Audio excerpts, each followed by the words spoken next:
stress. And who loves you? And who do you love? I'm ready for sex. Whoa. I have spells. I'm going to fly.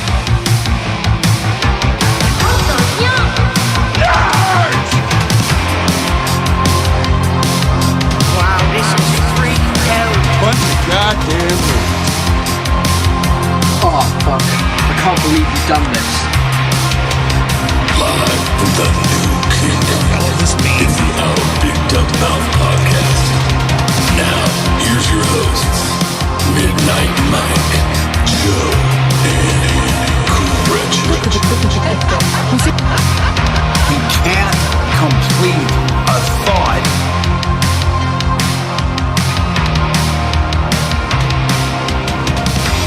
Hey everyone, welcome back to another fun-filled podcast adventure. Yeah, and I got to get Cretched and Joe up on the big screen. You know why? Because there was yet another Zoom update. Not a Zoom update. I think it was a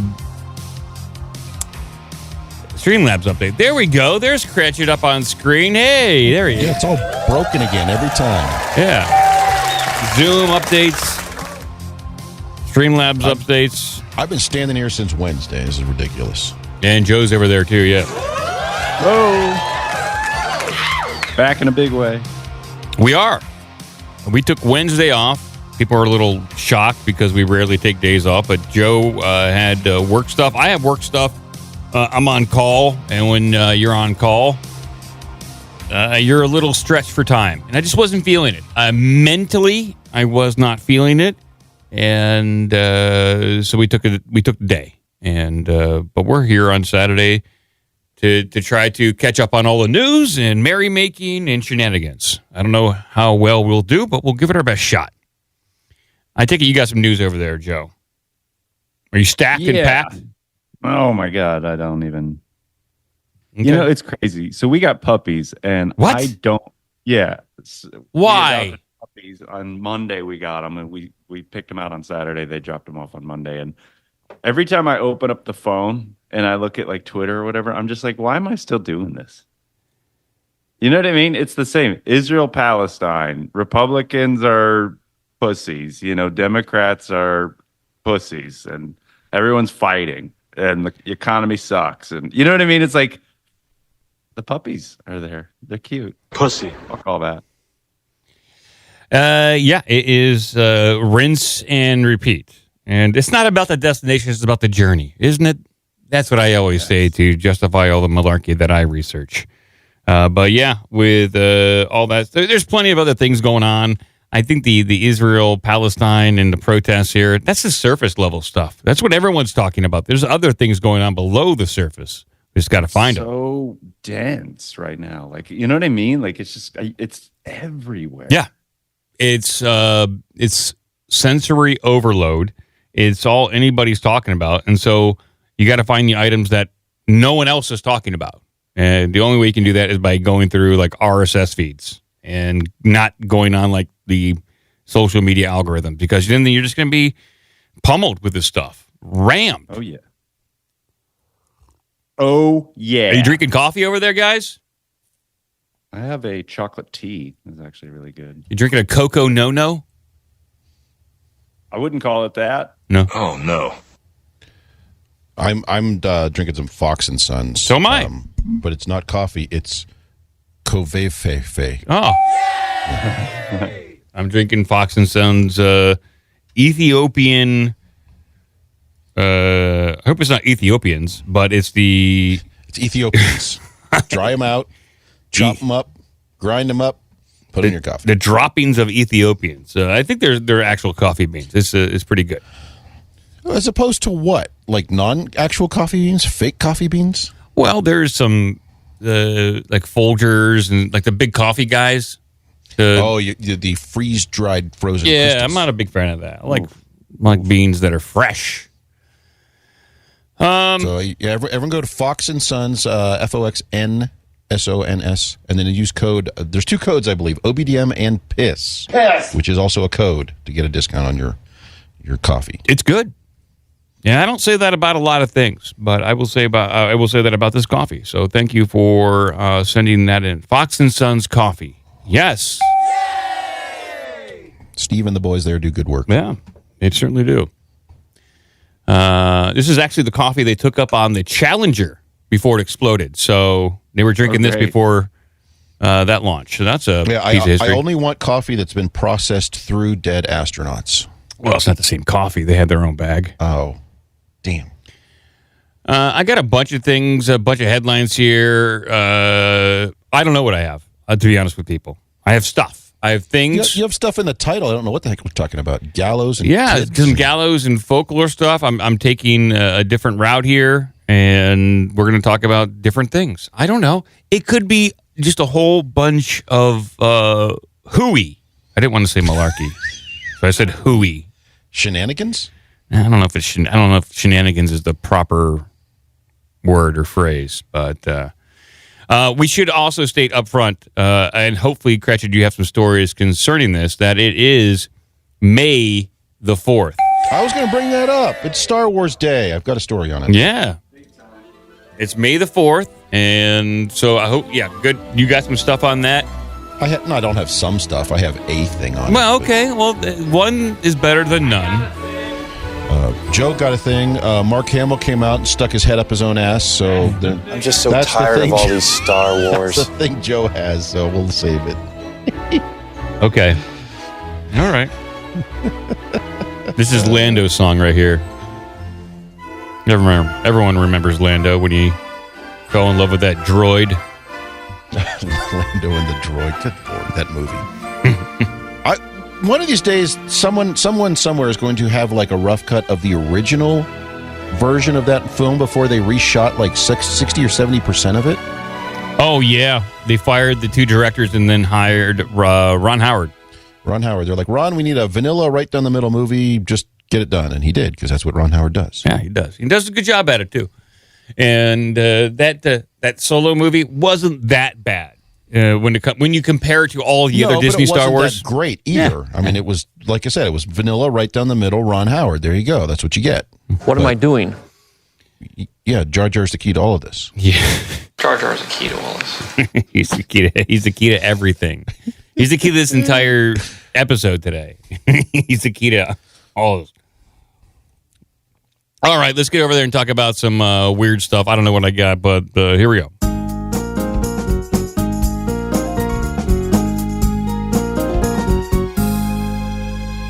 I'll bring this up on screen so we all can maybe enjoy this together. I don't know. We'll see. It might not be enjoyable at all. We'll find out. And here it is up on screen right here. Hangman's Rope and the Tyburn Tree, folklore of the Gallows. You know what the gallows are, Cratchit? That's where they hang people, right? Why did you ask me and then immediately answer the question? Just in case you didn't know the answer. Oh, all right. Yeah, Wouldn't help you out there. Whole genre thing called gallows humor because of how dark things are. Mm-hmm. Here it is. I'll read this article here. A few things are as chilling as a gallows creaking in the wind. Perhaps it was inevitable that a body of folklore would spring up surrounding the scaffold. This article covers the following facts and legends of the grisly gallows. A brief history of hanging, including the thrice hanged man and the hand glory cut from a corpse of the gallows. So, you know what? I don't need to ruin all the things up front. Let's just read it. I don't want to tell you the ending of the article before we read it. So that's no fun. It's like a modern day movie trailer. So here's a brief history of hanging for anybody wondering out there. And nothing says Star Wars Day like a brief history of hanging. I think it's too much. Hanging was a common method of execution in the Middle Ages, but it dates back much further. It appears in Homer's Odyssey, a poem around 700 BC. That's where it can be maybe the origins of hanging started there. So in Europe, it was mainly spread by the Angles, Jutes, and Saxons during the 5th century. Angles. Was it? Oh, the Angles, not the Angels. The Angles. Okay, sorry. Angels. Well, the Angel. I mean, they do some bad stuff too. Roman and Britain supposedly adopted the method thanks to their influence. The gallows, derived from the Germanic word for pole or branch, was the structure used to hang the condemned.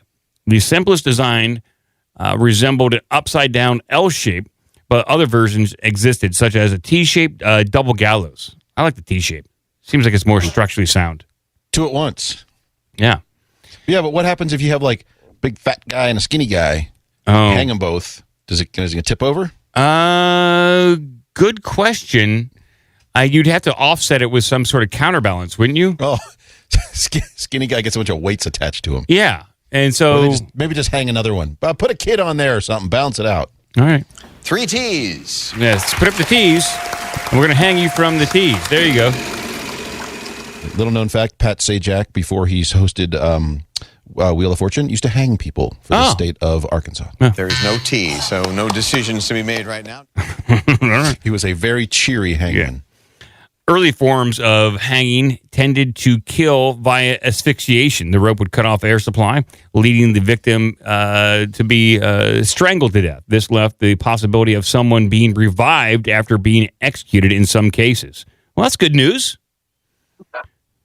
Hey, he's back. That is good news. You think you're going to die, and then you wake up. I made it through that ordeal, and I can move on with my life. The standard drop, introduced in 1866, and the long drop of 1972 moved the cause of death to a broken neck, known as a cervical or hangman's fracture. Further victims were only spared if the gallows malfunctioned. One such man was John Babacone Lee, an accused murderer who experienced 3 failed hangings before his sentence was commuted to life imprisonment. So this gave up on this guy. Just let him go. We've tried 3 times. He's got a very strong neck. This next you hear the famous story of the failed hanging of Vigo the Carpathian? Oh, what happened? Well, wasn't that one of the things they tried to kill him? Oh, yeah, and Ghostbusters 2. They tried to kill him via hanging, and he survived that. It's kind of like Rasputin. But they never tried to hang Rasputin, did they? I don't think they did. I don't know. I just know the song. I only know about Rasputin from the song. Okay. Well, maybe we can get some clarification on that. Death is but a door. Time is but a window. I'll be back. That's what Vigo said. When they that tried was to the hang. original unused line from Terminator, but Schwarzenegger didn't want to do the whole line. Yeah, it's a long line for him. It was a bit confusing. Came out of nowhere. One superstition attached to hangings was that of the hand of glory. This supposedly magical talisman was prepared using the right hand of a hanged criminal. The hand was thought to attempt to continue the misdeeds of life by helping further crimes. The hand had to be cut from the body while it was still on the scaffold, then pickled. Accounts differ as to how it was used. In some cases, the fingers were folded around a candle of human fat, while in others they served as the candles themselves. Ew. That's a very gruesome use of. So you got a dead murderer's pickled hand holding a candle made of human fat? Yeah, pickles. I love fasting. No, I need pickles. there you go. That's what I want. Well, not much has changed because now people are selling body parts from mortuaries and funeral homes on Facebook Marketplace. Back in the day, they were using them as candles, So not much has changed. Lighting the candle or candles activates the power of the hand depending on the legend. It might reveal anyone awake in the residence or prevent sleeping people from being roused. The powers lasted until the flames burnt out or were doused in blue skim milk. So keep that in mind. So I would take that. Like maybe the criminal's best friend who wasn't on the gallows said, you know what, I'm going to chop off my buddy's hand who was just executed. I'll pickle his hand, and then I will turn his fingers into candles, and then I will be able to continue my burglary and robbery spree because my magical finger candles will keep the people asleep. I can then barge into their houses late at night. They won't be roused. They'll be subdued, and then I can pick them clean without any thought of being confronted by the homeowners. So it really is a magical hand. Do you have to leave the candle going, or do you snuff it immediately? You got to leave it going during the entire crime spree, and then you put it out with either skimmed or blue milk. So Like in Star Wars. Keep that in mind. So the hangman's rope. Another bit of magic associated with hangings was tied to the rope. Lengths of the hemp were said to be empowered by the death of the condemned, bringing luck or good health to those who carried them. That's kind of morbid. I got to carry a noose everywhere I go if I want good luck. That's a fancy necktie is what that was. I guess you could use it maybe as a wallet chain, but or like a wallet rope at that point. Tie it to your kid and drag him around. Yeah. I got to noose up my kid. It's good luck. Though the idea may seem insane to us, the belief that the executed convict could intercede on behalf of the people was pretty common back in the 19th century. Lockets containing hangman's rope were available to the public, and some executioners were able to make a tidy side hustle selling portions of the used hemp. Ew. That is bizarre. I wonder if we could find these lockets today of used noose rope. That'd be interesting. Next you're going to want lamps made of human skin. Well, I mean, if it's good luck is good luck, no matter where it comes from. The expression "carry a rope in their pocket" alludes to using hangman's rope as a good luck charm when gambling. I've never heard of that expression. Have you? What was it? No. Carry a rope in their pocket. No, that's made up. Well, there is a link here to this the saying. And here it is on the free dictionary. Carry rope in one's pocket. To have very good luck when playing cards. The phrase alludes to a piece of hangman's rope, which is supposed to be a good luck charm when playing cards. Does it only apply to cards, or can I do craps? Doesn't say. I'm sure that entire expression is made up. Well, it's in the dictionary. That doesn't mean anything. They changed the definition of what a vaccine was. That is true. Carry rope in pocket. I'm going to look this up. Carry rope in your pocket. I'll read this next section here. I'm a wordsmith, word guy. I'm a word guy. Yeah, where's that? I'm a word. Because I like words. I'm kind of a wordsmith guy. The only place that phrase seems to show up on the entire freaking internet is on the free dictionary. So they're full of shit. Yes. How hard is it to make a change over there? Probably pretty hard. Well, here's the story of Jack Ketch. One of the most infamous executioners was Jack Ketch. Operating in the 17th century, Ketch carried out hangings, quarterings, and beheadings until he gained notoriety for a pair of horribly botched executions. You're only remembered for your failures in this life, aren't you, people? Really. You could live your life. You could, if you're an executioner and you're so good at killing people, you killed like 99% of the people you execute, they only remember the people you fail to kill. And that's how you go down. It sucks. This life is unfair. You're remembered for your failures, people. Keep that in mind.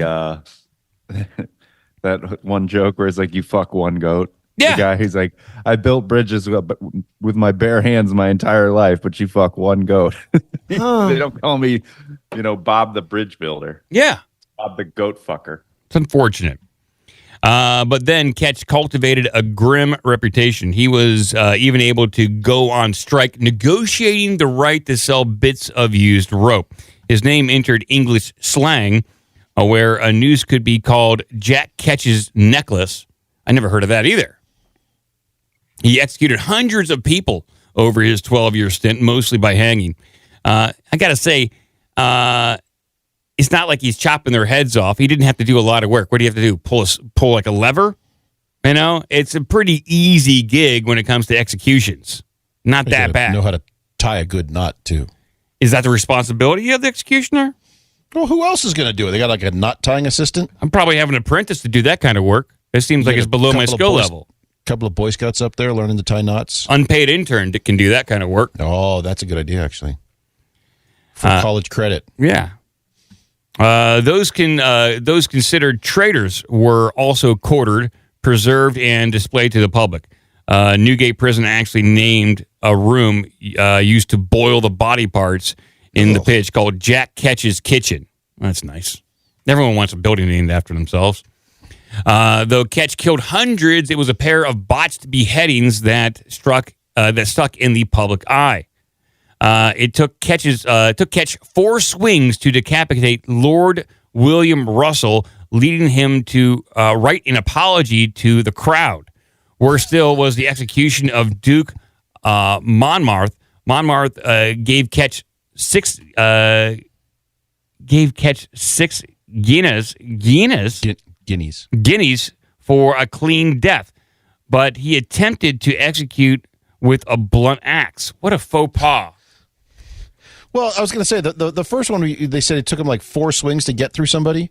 I suspect, was he using the wrong side of the axe? Maybe he just kind of lost his mojo later on in his life. Like, he was really good at killing people early on, but kind of like baseball players, you get some shoulder pain, maybe some like tennis elbow or axe elbow, I should say. And he just didn't, he had diminished skills. Skills.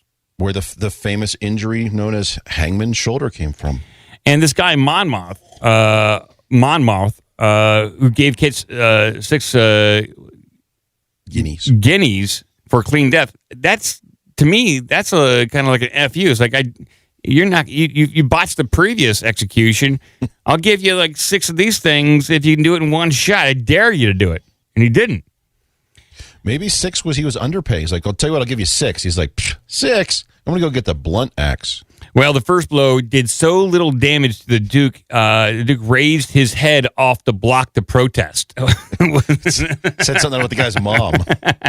He's like, who is that back there? My sister trying to take off my head? Come on. It's a little child blowing a breath of wind on my neck.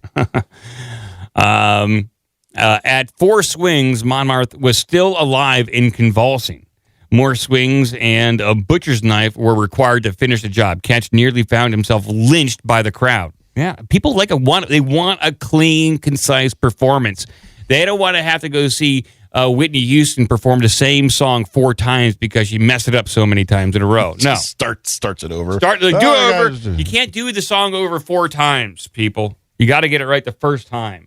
They might give you 1 do-over. That's about it. The U.S. has had its own celebrity of Gallows, a mystery man working under the title Monsieur de New York. The moniker was actually a reference to the dynasty of Parisian executioners who operated as the Monsieur de Paris. The origin, nature, and identity of the man are shrouded in mystery, though it seems to have spent time. He seemed to have spent time as a sailor, where he learned a lot about ropes and pulleys. That makes sense. Newspapers often refer to him as George W. Isaacs, George W. Isaacs. George W. something. Which may or may not have been a pseudonym. A carpenter called John Atkinson would later claim to be the executioner. He may well have taken over after the death of Isaacs. So we got some mystery around this guy from New York who killed a lot of people. What we do know is that the Monsieur viewed hanging as a science, acting as both the engineer and the executioner, credited with designing new forms of gallows, and all too eager to test those new designs. His enthusiasm was somewhat disturbing. Combined with his reputation for showmanship and spectacle, so he had like smoke machines and a laser light show. Yeah, he had the smoke pots going, big fire cans. Yeah. It was great. He came out like on full lighting rig platform, like platform shoes, like Gene Simmons of Kiss. Really whipped it up. He'd lower the condemned down above and then hang them again. Well, he lowered a disco ball at the same time. He dropped the disco ball at the same time as he dropped the people from the gallows. Spectacular. See which one's faster?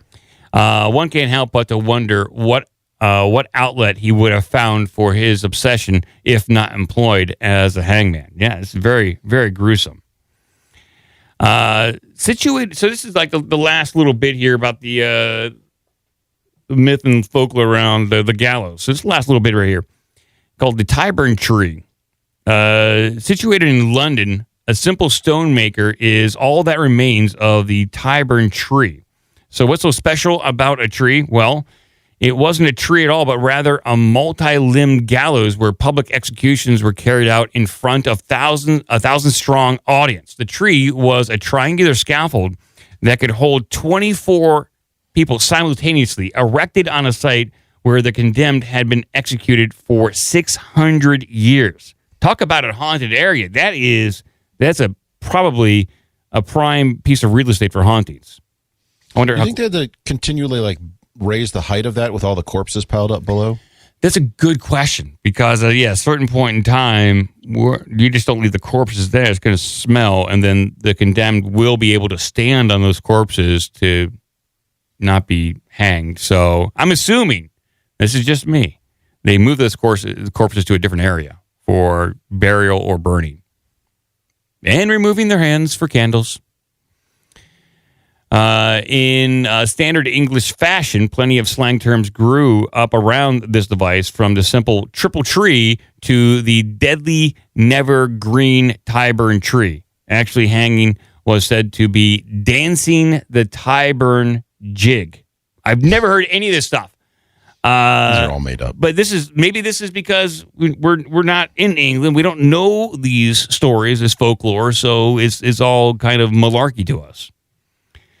The condemned stopped at two main inns on their journey from Newgate's prison, having a drink to steady their nerves. They were also allowed to interact with the public somewhat. Those who cracked jokes tended to be well thought of by the crowd, and those who put up a fight against the hangman when the time came. So they let them hang out and get drunk before they were executed. So it's kind of like the last meal. So, I mean, that's nice. Get whatever you want. Something to look forward to.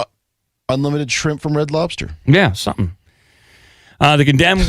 Something to look forward to. Well, I mean, you have once you're condemned to death... At least you got an undercooked hamburger. Who do you want? You got very little bright spots in your day when you're condemned to death. And so stopping at that end is probably pretty cool. Yeah. The condemned were allowed to speak a few words before their death, often used to criticize the authorities who condemned them. This tradition still exists in the form of Speaker's Corner, a section of Hyde Park set aside for protests. Which I believe has been in recent years, in the last 15, 20 years, has been dramatically cut back because they don't want people out there saying things. Yeah. I think they really cut back on that during, COVID? Probably. I think so. I think COVID was the time when they stopped doing that stuff. So there you go. There is some history around hangings, which is always fun to talk about. And we'll move on and get some other headlines around here.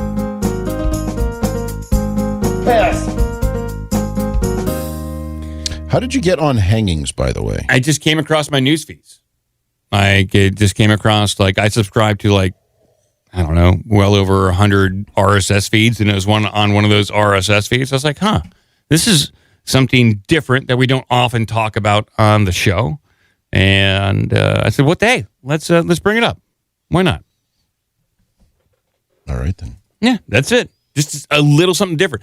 Look, I could have reviewed episode 2 of Skinwalker Ranch, but I decided not to do that. I think I'm going to stack up episodes at a time, so I'm not reviewing every episode. I will only review the show when something big really happens. You know what I'm talking about? Oh, so you're never going to review it again? Then? No, I'm going to review it next week. You know I will. Are they still looking for that signal? Now they got 3 helicopters looking at each other? Oh, let me tell you something about the signal. Well, they have spotted multiple UFOs. They're generating signals, and it appears that that Mesa could be some sort of conduit for some parallel dimension wormhole. This is what they're speculating about, and I'll get into it on the next show. Next time I review it, I'll talk about all this stuff. Here we go. I got some headlines here, and just let me know what you want to talk about because the second one, not the first one, the second one. The second one, okay. I don't know what these are. Let's read down some headlines here. So there are two U.S. vaccines could ship in weeks if bird flu jumps from infected cows to humans. I saw this same one. Of course, they've got some shit ready for this. Oh, really? I have a feeling they're going to have trouble on the uptake on this one. Here's another headline here. A CIA contractor, the U.S. intelligence agencies withheld intelligence from President Trump, spied on him and his family. And this is the guy who he got caught in another, what do you call it, a gay spearfishing thing with O'Keefe? Yeah, I think this is part of the... Then immediately got fired, and then the CIA comes out and said, no, we're apolitical. Yeah, bullshit. Another headline here. U.S. intelligence operatives appear to have intentionally groomed mass murderer Charles Manson. Technically, Manson never not killed yet. anybody. I'm going to say the headline is not correct. He's not a mass murderer. He just talked people into doing some crazy stuff. Stop it. What was he convicted on? That's a good... Because he'd be like, I guess you consider him a cult leader who would be an accessory to murder? I think they got him for graffiti. And they just threw everything they got at him. Got him on his taxes. Like, he didn't actually do anything. We can get him on jaywalking and graffiti. And we'll lock him up for 85 years. Dude, your tags are expired on your car. You're going to jail. Probably criminal mischief or conspiracy to commit murder. What was he? He was convicted of first-degree murder and conspiracy to commit murder. I thought technically he never killed anybody himself. No, but he talked about it, so that's where a conspiracy got involved. Like, he's like, hey, you know those people over there? Take care of them. I want it done right. And don't bring up my name. So, I mean, I guess... None of this 3 times hanging bullshit. Yeah, no right shit. The first Yeah. time. Get it done right the first time. He was annually hanged 3 times every year for his entire incarceration. Remember John Ketch and his story? We don't need another situation like that. I can go into that. If you want to talk about that, I can go into Chuck Manson. I also got creators of AI death calculator issue warnings to the public. And also an article, what would be the scariest message humanity could receive from space? That might be an interesting article to talk about. So, Oh, really? I don't know. Maybe I'll bring that one up. I'll bring this up. Because we talk about space, we talk about aliens, we talk about alien contacts, and you know, what would this what would be the response of planet Earth if we got a message from space? And it depends on what that message being sent to us would be. We'll bring this up on screen. That they're going to build an intergalactic expressway and Earth is going to be destroyed to make room for an off-ramp? That would be very concerning. Here's the headline here. What would be the scariest message humanity could receive from space? I'd like to know. If there are alien civilizations out there close enough to pick up one of our stray signals, there's a non-zero chance that amongst the first transmissions, they could receive the opening to the 1936 Olympic Games, meaning our first contact with another species could include a speech by Adolf Hitler. Okay. So this article is either written by somebody most likely who saw the movie Contact, not read the book Contact. Yes. Quote, this wasn't the first broadcast, of course, seniors SETI astronomer Seth Shotak explained, but it was at a high frequency that might make it through the ionosphere. In the film Contact, this ended up being the first message humanity received from an alien civilization. The beings sent the signal right back at Earth, not realizing the impact sending a broadcast of Adolf Hitler from space would have on the species they were attempting to initiate contact with. It's a bit like if you said hello to a passing stranger and in response they regurgitated a chapter of Mein Kampf. Well, it's a version of hello, I guess. That's not. No, it's not wrong. It'd be like if they said hello back. They have to say the exact same thing back to you. You would Who have to wrote this article? This is written by. It was edited by Maddie Chapman. But Grabowski. Officially written by James Felton. Oh, James. This guy didn't do any research. He just watched the movie. Thankfully, we likely won't have to go through this scenario with signal strength. Signal strengths too weak to be detected by alien civilizations. Quote, it would have been very low power with a non-directional antenna, he says. The idea that aliens could pick that up is pretty far-fetched. But of course, we would end up receiving far more terrifying first transmissions, as people have been discussing over on X. And according to some solutions to the Fermi paradox or other questions of where is everybody, the answer is the advanced civilizations are deliberately hiding themselves out of fear of their own destruction. Another fear is of an ambiguous message that aliens will give us few details other than that they are on their way. That's kind of ominous, like we're coming for you. Okay. Like me personally, or just the planet? I guess it's undetermined. While not enough information is considered terrifying, people also appear to worry about alien civilizations that are overly familiar with Earth. I would be concerned about that. If the aliens send us a message and start talking about intimate details of our government and our personal lives. Where your keys are. Like, I know where you shop. I know what you bought at Whole Foods. What color your socks are. Wait, what? There is one theory known as the zoo hypothesis along these lines. It proposes that aliens are aware of us, but keep us isolated in a zoo to let us evolve and progress. I like that one. Yeah, me too. I think that might be the most correct one.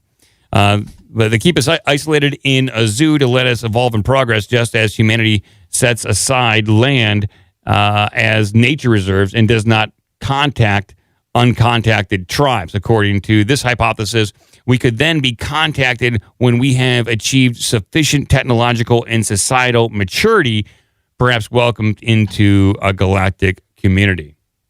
But there's some disturbing. There's other people on Twitter that are like, the first messages received by these alien people, these alien civilizations, could be very disturbing. Here's like one Twitter responder posted this. Very disturbing to get that as the opening message from an alien civilization. I would say, if you want to say, like, from the standpoint of disturbing, I think if you got unequivocal, like a message that was unequivocally from an advanced alien civilization, talking about their galactic, federation of planets sort of thing, and that they have reviewed our application and they're denying it, and they'll check back in another 10,000 years. Can I taste your juice? What if they just wanted to taste human juice? And then... Well, that's what they've been doing. There's all the stories about people we even covered the story about the guy who recommended wearing breakaway clothes because he got abducted so many times it was ruining his clothes. What if their opening message to us was this? Fucking hard pumps. I'd be more concerned if they said, you're not completing your duties. Yes, that would be... So every time I have to give you a plug here, what do you say? No, not that one. Are we forgetting already? No, sir. Oh, no, okay. You're not taking care of your duties here like you're supposed to. Yeah. That would be more... that implies we have duties and we're supposed to know what they are. That would be pretty ominous. And that would also reinforce the zoo hypothesis that we are in a zoo and we need to act accordingly. We need to elevate our awareness of ourselves technologically, societally. And this would actually kind of fall in line if the zoo hypothesis is correct. And us humans, for the most part, we're pretty destructive to the planet for the most part. Are we, though? Let's just say we are. I was gonna say, I don't necessarily agree with that. The World Economic Forum believes that we are. Oh, yeah, here we go. The World Is there any way I can pay more taxes and be absolved of that? The World Economic Forum believes that we are. And I would say the vast majority of the ruling elite also believe that we are. And I would say the ruling elite, hypothetically, they know we are in the zoo hypothesis situation. And the only way to get out of that and to make formal contact with the greater galactic civilization out there is to make humans more manageable and controllable through a system of chips and depopulation and control mechanisms. At which point in time, they will come down and say, okay, look, you guys, you did everything you had to do. We don't care how you did it. You earned it. You did it either by voluntary methods or by force, but you got the situation here on Earth under control. Welcome to the party. And I think that's what they're going for. Welcome to the party, Richter. Yes, because they know Arnold quotes. I think it was see you at the party, Richter. It's welcome to the party, pal. Well, yeah, that's from Die Hard. You're right. We're mixing getting them all action mixed movies. Up. But I think that could be a scenario to where they want the Earth population down to 500 million, which is manageable. They want to basically all move us into one confined area. The rest of the Earth is a nature reserve, and it's managed by them. We can never go there and hang out there anymore. But we would have access to off-planet kind of technology and all this fun Star Trek stuff, and everyone's happy, right? Yes. So what if the message from the advanced alien civilization, again, it would have to come with some sort of unequivocal proof of the advanced civilization and its capabilities and capacities. And they said, but to your point, all right, we'll let you in, and you get all this great stuff, and you get to be part of the wider Galactic Federation and all these cool things, but you have to have less than 500 million people in less than a year. In less than a year? Yeah, why not? That's pretty scary. That's a pretty tight timetable, don't you think? What was on the Georgia Guidestones? Well, they want Georgia Guidestones. I don't know. I don't know if they set a year time associated with it. I don't know if they put a time associated with the Georgia Guidestones. I thought it was 500 million for the world in the near futures. I don't know. Now that the Georgia Guidestones are no longer there, it's tough to check. But there are a version of those Georgia Guidestones, I believe, in Japan. The quote on it from the carving on the Georgia Guidestone said, "Maintain humanity under 500 million in perpetual balance with nature." That's right. So there was no timeline on it, but so we can do it at our leisure. Whenever you get around to it. But could you get rid of everybody but 500 million? Okay. Or what if there's no timeline on it? What if it just said to get access to all this great stuff, you have to get below 500 million? I think that might be it. I think that it's an unlock. You got to get to that next level, and you can only unlock those gadgets and weapons when you get to that threshold. It's a game for them. I'm not joking. I think it is a game for them. They want to unlock those. That next level. Joe knows what I'm talking about. He's got to level up his characters in Call of Duty. He's got to get to weapon proficiencies to unlock certain gadgets for his weapons. That's what the WEF is doing. They're trying to unlock some of this knowledge, and they got to get us down to 500 million people, or they don't get nuclear toilets or anti. Nuclear toilets. It'd be faster than light travel or something. Yeah. Right? Huh. Or the longer-lasting light bulb. Yeah. Well, that'd be great. But that's all I got. I'm going to throw it over to Joe. Here we go.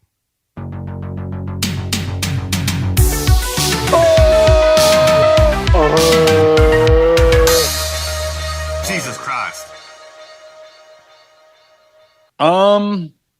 Well, since you did some space and alien stuff, I don't know if you saw this one. Did you see the demon alien thing? I don't know how I found this. I see a lot of demon alien things. It's tough to know. I feel like this is right up your alley. Probably. I got a lot of alleys. Yep. Let's check it out. No, I didn't. I don't know if I saw this one. Okay. So this is from News Nation, which really has done a good job of covering UAP and UFO stuff. I think they've kind of taken over. Like Fox News used to cover it via Tucker Carlson. Now that he's not there, they don't cover it nearly as much. So I think News Nation kind of took over. And I will play this here. Let me bring it up on screen, please. Here we go. Like that's like a couple seconds after, I saw the big giant creature in front of me. The alien, whatever you guys want to call it. The alien demon, whatever you guys want to call it.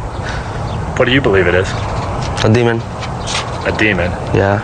Well, I remember he was growling like a dog, like he was growling. When did it end?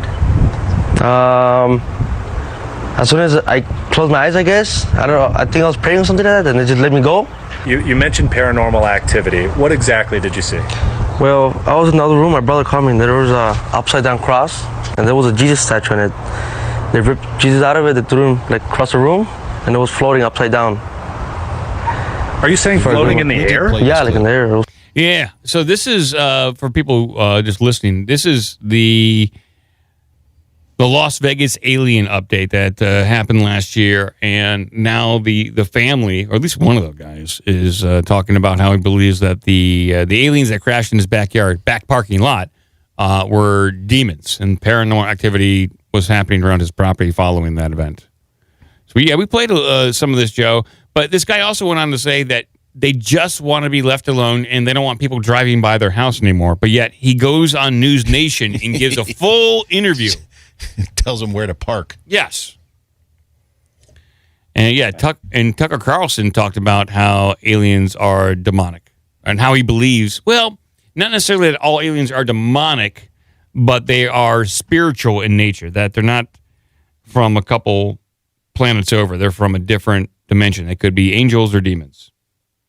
Which is fascinating that this is getting into the public domain.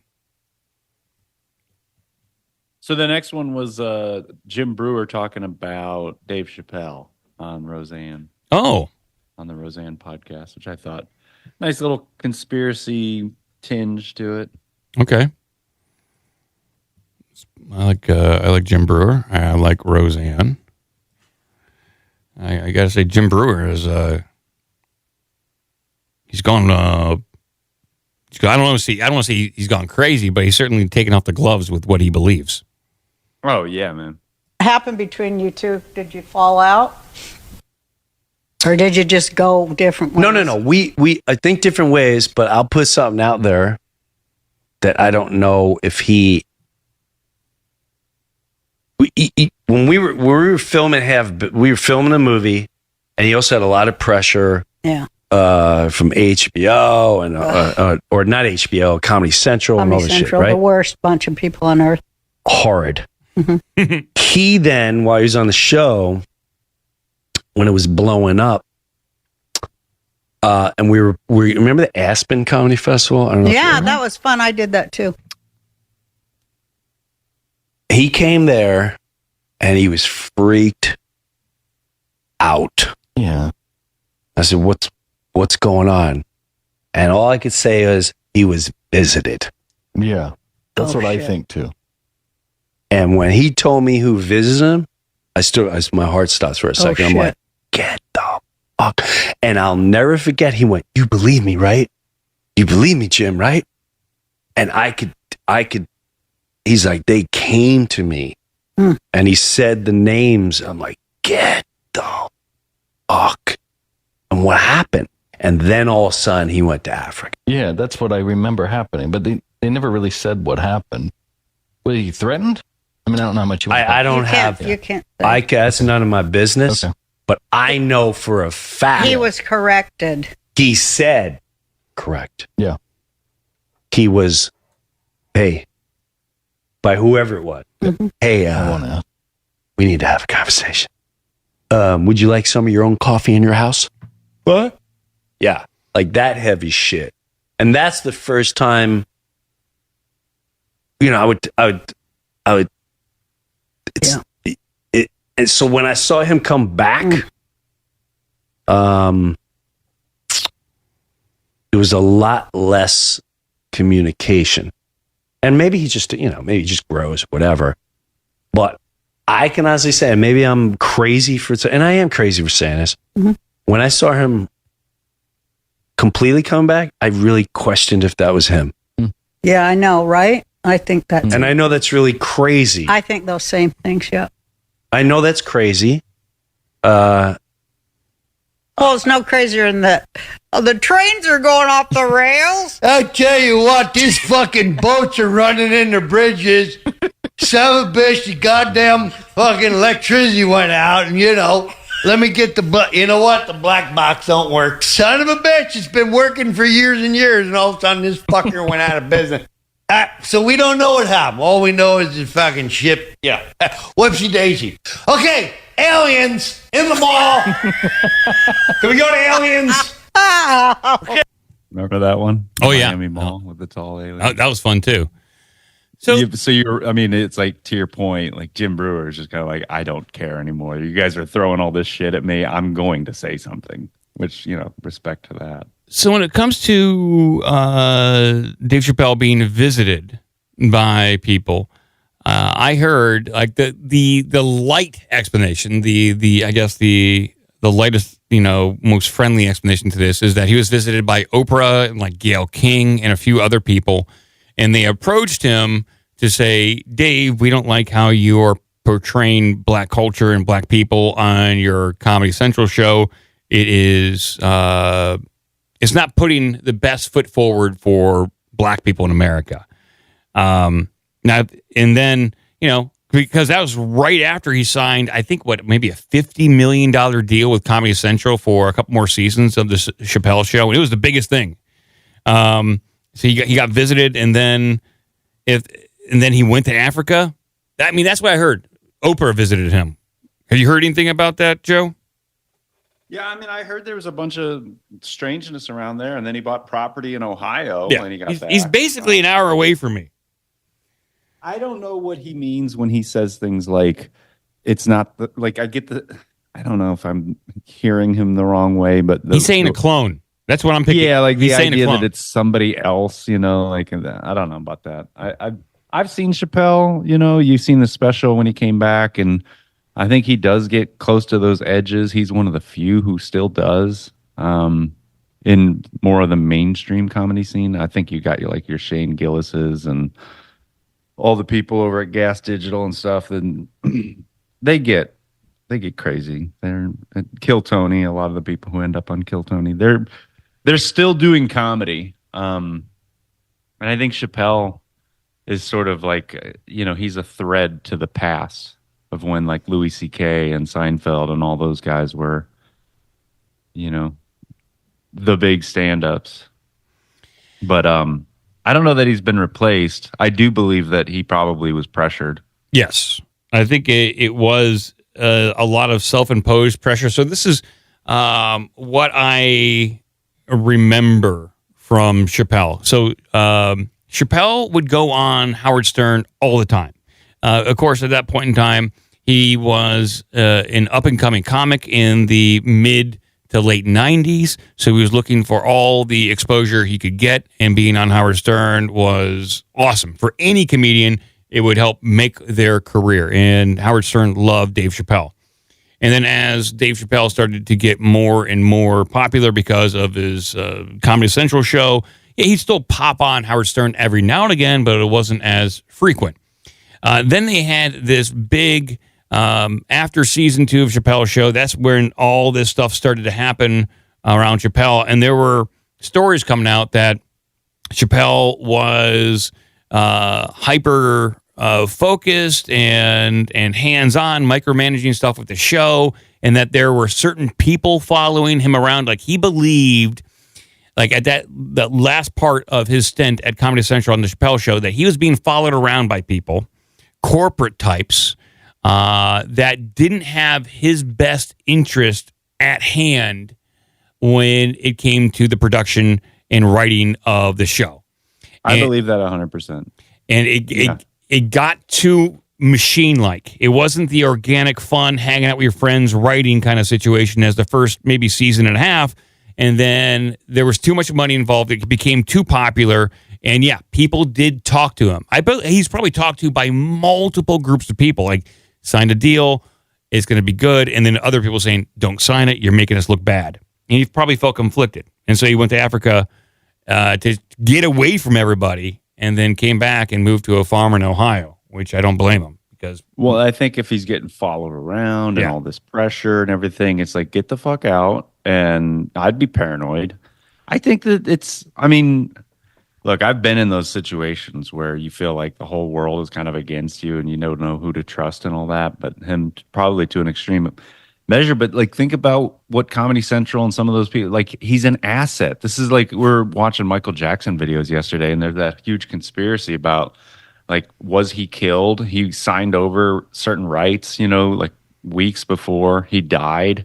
And, so like the ownership of all of his music, like he's like he generates money. He's not like an artist. He's not a pop star, right? He's not Michael Jackson. He's a source of income. The same with Dave Chappelle. Like, he's a source of income. We need you to behave in ways that work for us, not you, Dave.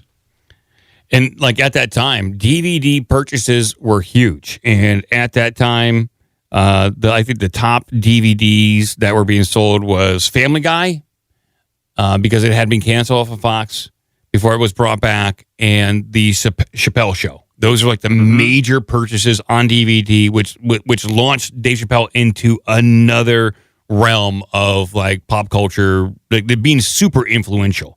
And that's a lot of pressure for a young man from the past. Because you're right. Like, they brought back Family Guy twice because of that, didn't they? Because of popular demand from DVD sales. They were buying the old.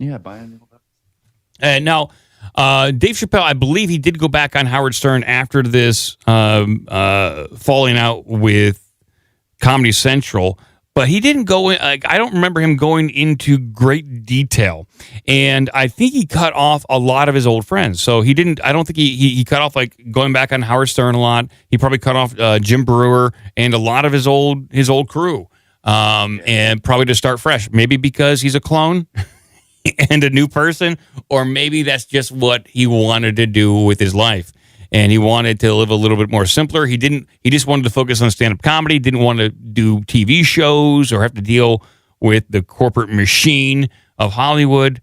And your money goes a lot farther in Ohio than it does out in the West Coast. So he lives down in Yellow Springs. He's got his own comedy club down there, and it's a small club. And you can sometimes maybe go in there and see Bill Burr work out new stuff. And so he's got friends in the comedy scene still, but the whole Jim Breuer, like, he's not the same guy. Well, maybe he was scared half to death about what he was getting himself into when it comes to really being part of the machine. Yeah. Or maybe his life was absolutely threatened. That's a possibility too. To stick on comedy, Jerry Seinfeld, I don't know if you saw this one going around. He's been getting yippy about the woke babies ruining shit. This might be interesting. Since I think he's got a new thing out on Netflix about Pop-Tarts. Yeah, he's got a new show coming out about, something like that. I'll bring this up on screen. Jerry Seinfeld, the extreme left is ruining comedy on television. Well, just television or everywhere? Everywhere. Oh, really? See here. Jerry Seinfeld is criticizing woke culture and the extreme left for killing the film, TV, and sitcom industry while promoting his video that may just. Oh, there's okay, great, interesting. Yeah, it looks like there's a little TikTok video. Okay, we can play a little TikTok. Better than me talking. Nothing really affects comedy. People always need it. They need it so badly, and they don't get it. It used to be you would go home at the end of the day. Most people would go, oh, Cheers is on. Oh, MASH is on. Oh, Mary Tyler Moore is on. All in the Family's on. You just expected there'll be some funny stuff we can watch on TV tonight. Well, guess what? Where is it? This is the result of the extreme left and PC crap. and people worrying so much about offending other people. Mm-hmm. When you write a script and it goes into 4 or 5 different hands, committees, groups, here's our thought about this joke, well, that's the end of your comedy. They move the gates, like in skiing. Yeah. Culture, the gates are moving. Your job is to be agile and clever enough that wherever they put the gates, I'm going to make the gate. Yep. Yeah. Unfortunate, right? It's unfortunate that this is most likely happening. There are other comedians out there, like John Mulaney, who my wife and I just watched him do the whole Letterman interview on Netflix. And John Mulaney is like, well, for me, it's not an issue because he doesn't dip into those waters of comedy. Like someone like asked him, do you fear being canceled? And he's like, no, not really, because I know the boundaries. Basically, he self-censors before he even attempts to write a joke, I guess. For him, it's not an issue. But for Seinfeld, there are certain Seinfeld episodes that they just don't play anymore because it offends people. Specifically, one around the gay pride parade in Seinfeld. So it affected Jerry directly. Yeah. No, it's dumb as shit. I mean, there's so many, I don't even remember what I was listening to, or it may have been a work meeting where even the people at work who typically at my job are all lefties and assume everyone else is a lefty, so they say the most lefty shit and presume you're just going to go along with it, but you do have to kind of shut up because it's like a fish in water. You don't see the water. They're all lefties, so they just assume they're. But even they were saying that you couldn't make certain episodes of The Office these days. Yeah, it's like, okay, well, at least you acknowledge how insane we've all gotten. And that's not that old of a show. No, it's not even that old. No, it's not. It didn't take long. It's weird. It's going to consume itself to where there's nothing left that's funny, really genuinely funny. There's another clip here from the post millennial on Jerry Seinfeld. Let's see what that is. Is it not the same? Maybe the same. Maybe it's just maybe it's. Used to be you would go home at the end of Yeah, it's the same clip. Thanks for posting it twice, though. They just wanted to really. I mean, if you're going to have a video in a news story, you want to put the same video one after the next with 2 different thumbnails, just to kind of keep people on their toes. Well, it's also according to the comedian, film doesn't occupy the pinnacle in the social cultural hierarchy that it did for most of our lives. Yeah, because of the internet and how everything is decentralized and everyone consumes their entertainment in different ways. So, yeah, film and TV is not going to be as important to younger generations as it was maybe for us growing up, as it definitely was for Jerry, because we're consuming entertainment differently. We probably listen to more podcasts than we do watch TV shows. Like the average, the sitcom is dead. It really is. It's not coming back, I don't think. No, I mean, there are certain shows that I find I like and kind of I smirk about. Like, what was that psychological show on Apple TV? It was pretty good. Had Harrison Ford in it. Oh, Harrison Ford. I don't remember. I don't have Apple TV. Maybe Cretched knows, but it was called Get Off My Plane. Oh yes, great. Shrinking. It's called Shrinking. Remember when we said this? Get off my plane. He just goes around. He just kicks people off his plane. It's actually a pretty cute show, and it does have its funny moments. But you're right. It's like, who's actually turning on television to laugh? In fact, where was I? Oh, dude, I had to get fingerprinted for this job that I'm doing, so that as a consultant you get plugged into different companies. So the company I'm going to be working with demands that I have all these background checks, and then I do fingerprinting. Are you working for the government or something? It is. It's attached to the government. Wow. Yeah, I know. And it's like, they're gonna get something back, and I'm gonna be pulled off this project. I've had background checks. I've had to do background checks for contract work. I think we're good. We're okay.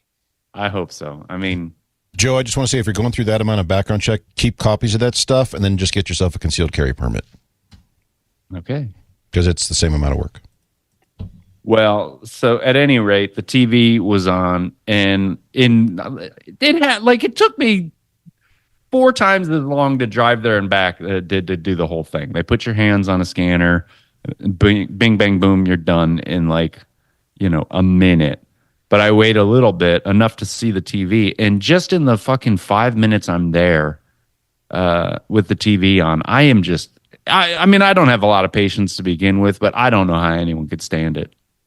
It is irritating. The show is annoying. The commercials are 10 times more annoying. Like, I can't even who is watching television? Everything is so quickly edited. Everything is a movie trailer. And my wife and it's extreme. Yeah. Everything's like super over the top. It is. Like, even like cooking shows have fogs and strobe lights, and the production is like times 10. And maybe that's my age, is that I like things that are slower paced, and not everything has to have an urgency to its edit, where there has to be something going on 24/7 and like in every single piece of media. But that's what it looks like when you turn on television. It's like strobe. It's almost like a strobe effect that you're watching. It's mesmerizing. Maybe that's the point. Anyway. I got another story in there. I don't. Good. What did I put in there? Some other thing. There's a thing in there. Let's figure out what it is. Let's figure out. Surprise. This is a thing. We don't know what it is. We don't know what's going to happen, but we're going to play it anyway. It's for May the 4th. Okay. Oh, May the 4th. Okay. There's no Oh, okay. Here we go. Let me bring this up on screen. introduction that really is needed here. I have a special guest, as you can see. Mark Hamill has decided to join us on this wonderful Friday, and I am really excited to turn it over to Mr. Hamill. Here we go. Okay, how many of you had Mark Hamill will lead the press briefing on your bingo card? Hands? Yeah, me either. Terrible. And look, I just got to meet the president. He gave me these aviator glasses. I love the merch. Love it all. But listen, I just wanted to say I was honored to be asked to come to the White House. Got him! To meet the president, the most legislatively successful president in my lifetime. And, I don't have to go through the list, the bipartisan infrastructure law, the PACT Act, the CHIPS Act, all of that, inflation, 15 million jobs. Look, it's all good. I mean, I was really thrilled to meet the entire staff, because it's not just one person. It's like a composite endeavor. And all these people, my goodness, I have no idea. I had no idea just what went into what is on his plate on a daily basis. So that's pretty much it. I'm open to questions, although no Star Wars questions, please. But I want to say once again how grateful I am, and it just shows you that what gender are you? One person can be so influential and so positive in our lives. And again, thank you so much. And Peter Baker, I loved your book. Yes. Wow. Thank you, Mark Hamill, for being here. What did you ask? What did you talk about with the president? Well, first of all, I only expected to be there for like 5 minutes. He showed us all his photographs, and it was. Yeah, it's like when you go to really Grandpa's amazing to house me, and he because doesn't remember who you are. I was invited to the Carter White House, and I came, and then I came to the Obama White House, but I never was invited into the Oval Office, and it was a large gathering. So this one was really extra special. All right, sir. So yes, Biden bring up Star Wars too, sir? Well, I called him Mr. President. He said, "You can call me Joe," and I said, "Can I call you Joe B1 Kenobi?" He liked that. But listen, I'm not really here to dominate. I have to turn it back over to our wonderful press secretary, Corinne Jean-Pierre. So thank you all so much. Thank you. All right. How boring can you be? What was I still don't know why Mark Hamill was there. I think it was gimmicky for May the 4th, and he's like a total bootlicking supplicant on he's a Twitter hardcore Democrat. Oh man, he loves Joe Biden. He thinks he's the best. He's a raging Democrat, no doubt about that. So crazy. Like are we seeing the same fucking thing? What are you talking about? So it says I'm so just going up there and doing that press conference, it was pointless. He just basically said, Joe Biden showed me a bunch of pictures and Joe Biden gave me some glasses. That's it.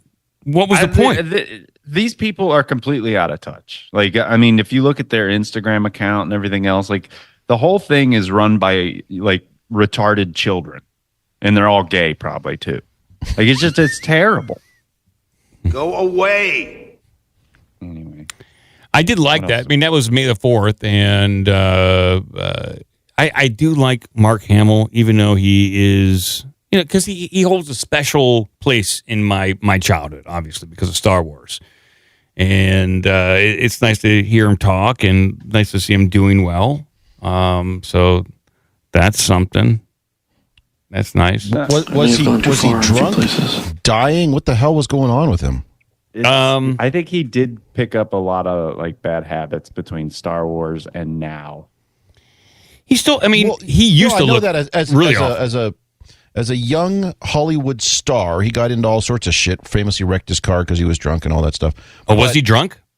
I believe so. I didn't know. He overturned his Cadillac or his Cadillac, his Corvette. Anyway, but just in the last few years, that guy's like, he's changed dramatically. So it sounds like he was partially drunk or maybe he was sick. I mean, I don't know, but probably on booster number 38. Maybe.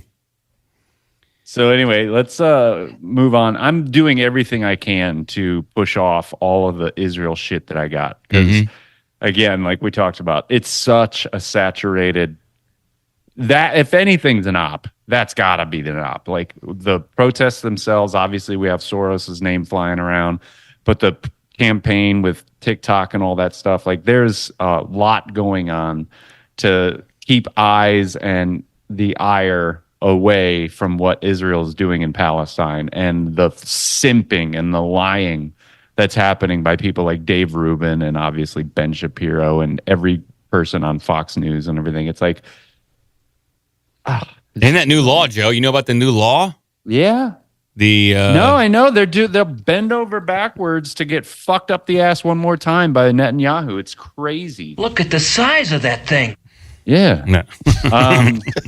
But yeah, to try to keep things lighter, this is Mark Hamill's arch nemesis, I would suppose, or at least Biden's. So this is some old footage of Trump.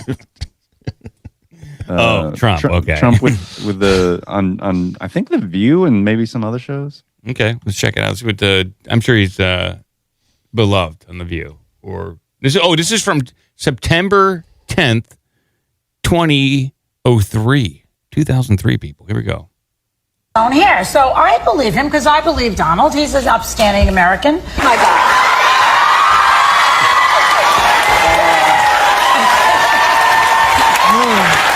Okay, you ready? Come in. Just check it out. No, it's true. It's real. It's not very pretty, but it's real. Donald's been doing Well, because he's in a leadership position, I'm not sure that that's an effective way to attack your opponent. Strange thing has happened over the last couple of years called Twitter. And I have this account with millions of people. Right. And I've got all these, and I used to say I want to own a newspaper. This is better. I'm telling you. Donnie, I love you. I'm telling you. I love you too. I think You know who says he cannot come up with the cash. Was found liable later, yes, civilly. Like Trump is found liable for rape. Yes, he was the same thing. Well, everything goes back to Trump. And we all know My mother would say, "You love trucks." I do. Yeah, they had him on the show quite frequently because he was a beloved personality at the time. And he was invited on not only The View, but he was on Howard Stern quite frequently. He had his own TV shows. He was a cultural icon. They'd invite him on just to award shows. They would do roasts of Donald Trump. He was there. As long as he wasn't against some sort of, I guess, neocon agenda, they loved him. Yeah. Anyhow, I know we got to take calls, so I don't want to go too much longer. We dwindle down my tabs here. Like it's all. Can you talk for 30 seconds straight while I go get some more coffee? With that, we will open up the phone lines here. How about that? 614-388-9109. Go ahead and take the phone calls. And we'll see what some people out there have to say. And then we'll go over to Gretchen. Ciao, Bella. Ciao, Bella, to everyone out there. That means hello in Spanish. Or you can Skype directly in using our Big Dumb Mouth. And I know Gretchen probably has just a cornucopia of stories. Caller, you are on the air. Hello, it's me. Your phone's bad. From beyond the grave. We couldn't understand you because you're like your phone's bad. Your phone's bad. Oh yeah, it's beyond the grave. It's the grave phone, you know. Okay. Well, what's on your mind? Well, you know, I just want to thank you for saying I didn't do anything wrong, you know. You know, because I feel like everybody got me all misconstrued and everything with all the whole Holocaust final solution bit. You know, I may have gone off the rails and all. That's all I'm saying. You're saying you just got carried away. Exactly. Mm-hmm. Just got a little carried away. Exactly. That's all I got. Blow me up, and that's it, Mike. All right. Well, thank you. Caller, you're on the air. Hey, this is Huna from North Carolina. Oh, nice. How are you guys? We're doing well. How are you? I'm doing pretty good. Well, I ate a rotten Bojangles chicken strip, and that's going to come up anytime now. But other than that, I'm fine. Bojangles, is that a restaurant down there? Yeah, it's a southern chicken strip. Is it traditionally served rotten, or is that just a... Yeah, I don't know. My kids ate it last night. They seemed fine, but man, this one's not treating me well. Oh boy. I'll get through it. Okay. Hey, I called a couple weeks ago and I forgot to get my G.I. Joe name. Oh, really? I did. Okay. Let's do a quick survey. What is your job? What is your career? You're not going to tell us exactly what you do, but what do you really do? I'm an engineering manager. Engineering manager. So you're good with your hands. Okay. Yep. And that's your job. So you go with your hands, and that's your job. What do we call your hand job? Is that a G.I. Joe name? Well, it could be. There is a G.I. Joe named Snow Job, and that's not a joke. Hey, I think we already have a snow job out there. Shit. Let's see here. Engineer. There's Clean Sweep, who is a combat engineer. That could be okay. Countdown. Countdown was an electronics engineer. That's it. I'm an embedded hardware engineer. Yep. And then there's Ghost Rider, who is an aeronautical engineer. Okay. So do you want? I did talk to my engineering team, and they seemed to think that short fuse was probably the best one, if that's available. Short fuse? Yeah, because I have a temper problem. Oh, you really do? Oh, that's not good. Oh, yeah. So there's short fuzz, but short fuse. Yeah, we could do that. You want short fuse? I'll take short fuse. Yeah, that'll work. Okay, awesome. Henceforth, you will be called Short Fuse. And you're from South Carolina? North Carolina. North Carolina. Yes. Sorry about that. That's okay. You got anything else for a Short Fuse? I'm dealing with this Bojangles thing. I think I'll just let it go there, but I appreciate the G.I. Joe name. You got it, man. Well, good luck with your rotten chicken strips, man. Thank you. All right, bye. Bye. There's nothing worse than eating rotten meat. Caller, you're on the air. Hello, it's the guy who always calls in pretending to be a person from beyond the grave, calling from beyond the grave. So you're the guy who's... never mind. I can't even think about this. Go. What's on your mind? There's too much inception going on. I was just doing the bit where the guy that calls in pretending to be a person from beyond the grave is dead now. Yeah, I know. I like it. No. Was that Hitler or Mary Poppins as the first caller there? I think so. The first caller, I think it was Hitler, but I think he was insinuating that Hitler had like a naturally high pitched Mary Poppins kind of voice. Okay. Yeah, that's what I got. No, I just wanted to call in and say that say to Joe that I'm grateful that abs in a six pack is listed for the source of as proof that Jews are bad or something. Yeah, it all falls back onto you and Charlie. Yeah. Dude, that was a good Charlie episode. will come on. I don't know if Charlie will come back on the show after that first 20 minutes of Hitler maxing that we did, but it was a good show. Yeah, that was a good episode. I don't even remember what my third thing I was going to say. Can I get a second G.I. Joe name? I don't know if we're allowed to do that. Weren't you tripping on some gas station hallucinogen with Charlie? Yeah. Yeah. I asked the You had, Discord like, if I should eat them or not, and pretty much everybody gave me a resounding no, don't eat them, so I ate the whole bag. Yeah. No, you're adventurous. Yeah, you're pretty crazy, man. And you got like a wife and kid and a podcast. Isn't that enough? Why do you got to be doing hallucinogens from gas stations? Yeah, they didn't make me hallucinate. It was mostly THC and those things. Oh, okay. It's like the Amanita muscaria of the Santa Claus mushrooms, so yeah. Anyway, I don't need to rehash all that. Blow me up. Love you guys, and stay sexy. You got it. All right, probably prank caller. I'm closing down the phone lines. That was Chris, 23, a.k.a. Skidmark, a.k.a. Abs in a six-pack. Thanks for calling in, man. Always nice to hear from you. And we're going to see what Cretchet has over there. Yes. Potatoes. You might have potatoes. I do not have any potato news, unfortunately. Let's see here. So it is May the 4th, Star Wars Day. This has been floating around. I'm going to give credit to, let's see if I can get the link here.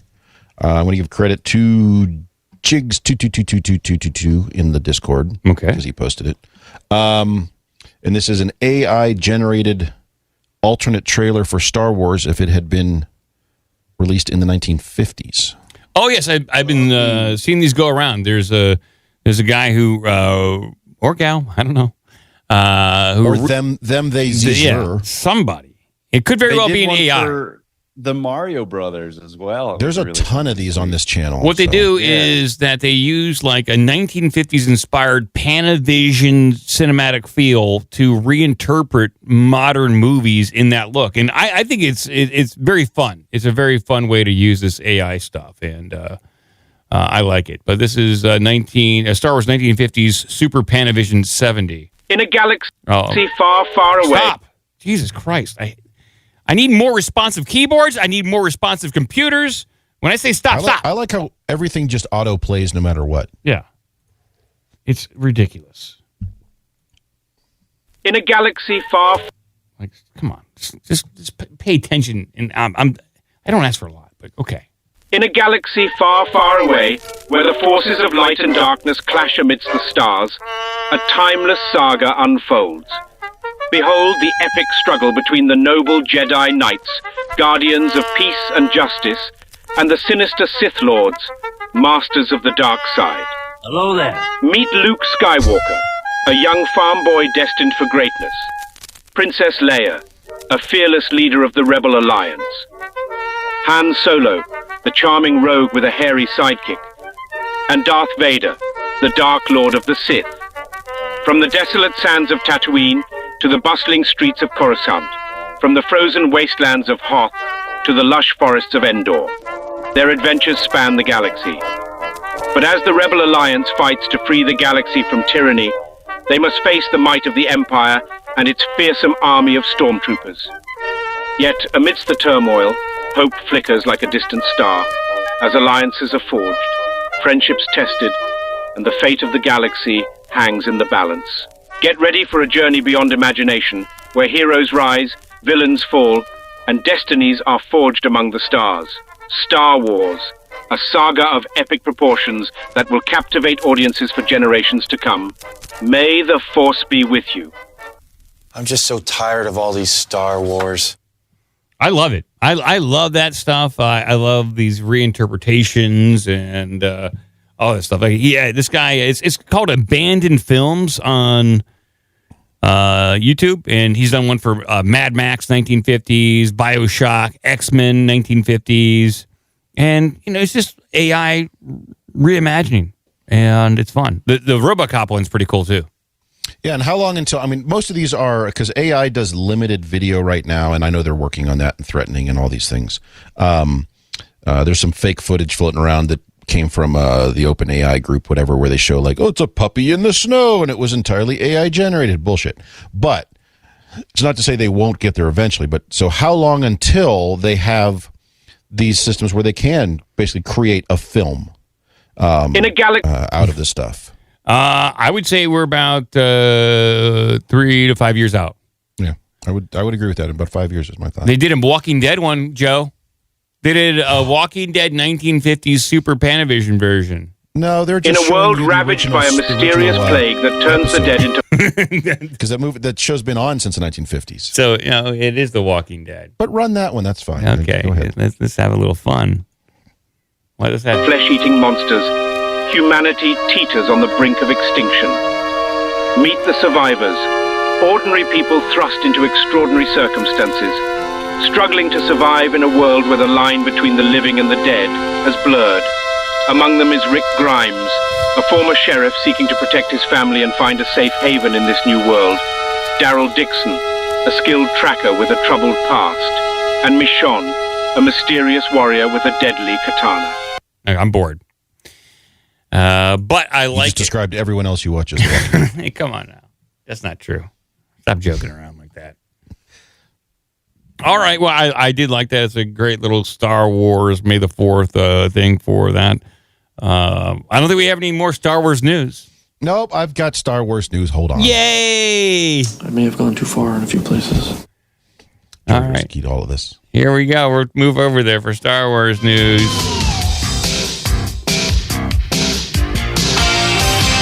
Great kid. Right. Don't get cocky. He was very, very cocky. Constantly cocky. That's what they initially, his character's name was Luke Cocky. The cocky kid. Cocky Skywalker.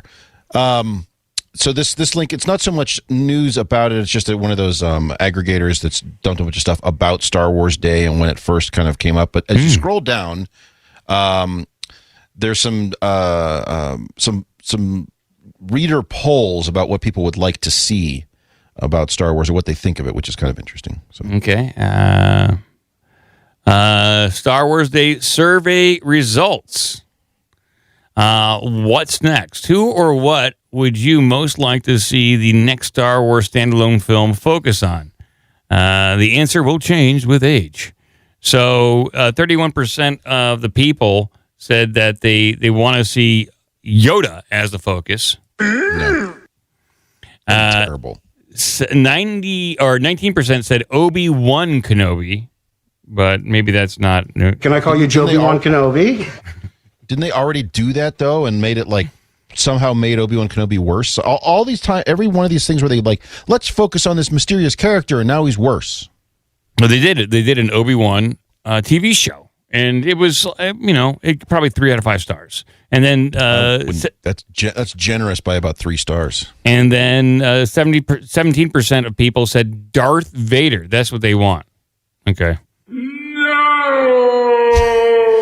That should be the name of the show. And that's from people ages from 14 to 34. What about my age range, which would be 35 to 44? No, I'm 45, maybe 46. I don't remember. So my age range, 45 to 54. 24% of people want to see more focus on Obi-Wan Kenobi. Oh, Jesus. Come on. I'm getting too old for this sort of thing. And then 23% of people said Yoda. They want more Yoda stuff. So that is why you fail. And then 20% of people want to see more focus on Chewbacca, which I don't know. I don't think there's much there. That would be a great series, like 10 episodes, where your main character does not speak English or any human language. There could be something artistic to that. It could be fun, possibly. But people who are 55 plus, they want to see Darth Vader, Obi-Wan, and Yoda.